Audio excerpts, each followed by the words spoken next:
এই অঙ্কটা লাস্টে এই অঙ্কটার মতোই।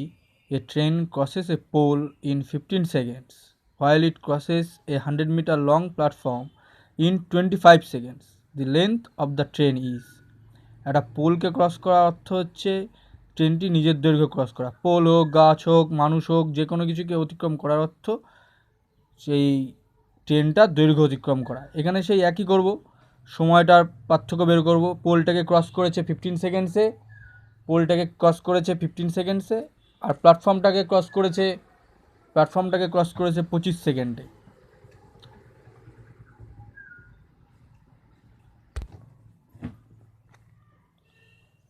তাহলে pole in 15 seconds while it crosses a 100-meter long platform in 25 seconds. The length of the train. তাহলে 25 মাইনাস 15 10 সেকেন্ডস।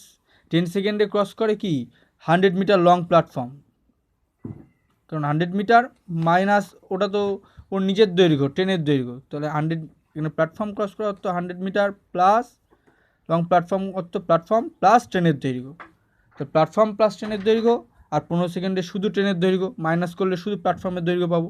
সেই জন্য 10 সেকেন্ডে 100 মিটার, 1 সেকেন্ডে কত, 15 সেকেন্ডে কত, সেখান থেকে বেরিয়ে গেছে 150 মিটার। তাহলে এই 150 মিটারটাই ট্রেনের দৈর্ঘ্য 15 সেকেন্ডে, কারণ 15 সেকেন্ডে ও নিজের দৈর্ঘ্যটাই অতিক্রম করেছে। তাই 15 সেকেন্ডে তাহলে কত বেরিয়েছে, 150 মিটার। 15 সেকেন্ডে 150 মিটার, এটাই তাহলে লেন্থ অফ দ্য ট্রেন। এইবারে অঙ্কটা ভেরি ভেরি ইম্পর্টেন্ট একটা অঙ্ক, যেটা এসএসসি বাদে অন্যান্য যে কোনো পরীক্ষাতেই আসবার মতো এবং দিয়ে থাকে অন্যান্য পরীক্ষাতে। এটাতে এসএসসি 2027 ছিল। Two trains 105 metre and 90 metre long run at the speed of 45 kilometre per hour and 72 kilometre per hour respectively in opposite direction, মানে একে অপরের বিপরীত দিকে যাচ্ছে, on parallel tracks. The time which they take to cross each other is. এই ক্ষেত্রে এই একে অপরের দিকে যাচ্ছে বা দুটো ট্রেন একই দিকে যাচ্ছে, যদি একে অপরের বিপরীত দিকে যায় তাহলে ট্রেন দুটির গতিবেগ যোগ হয়, মানে আপেক্ষিক গতিবেগের প্রশ্ন চলে আসে, আমরা রিলেটিভ স্পিড বের করে নিই। আর যদি দুটি ট্রেন একই দিকে যায় তাহলে তাদের গতিবেগ বিয়োগ হয়।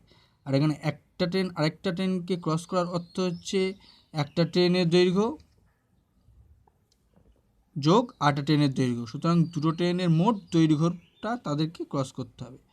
তাহলে এটা একটা 105 মিটার লম্বা আর একটা 90 মিটার, তাহলে মোট 105 প্লাস 90 195 মিটার। আর আপেক্ষিক গতিবেগ 45 প্লাস 72, তো 117 কিলোমিটার পার আওয়ার। এবার কিলোমিটার পার আওয়ারকে মিটার পার সেকেন্ডে নিয়ে আসতে গেলে 117 ইন্টু 5/18 মিটার পার সেকেন্ড, তাহলে 1 সেকেন্ডে যায় এত মিটার। এবার আমার 195 মিটার যেতে কত সময় লাগবে সেটাই আমার অ্যান্সার হয়ে যাবে।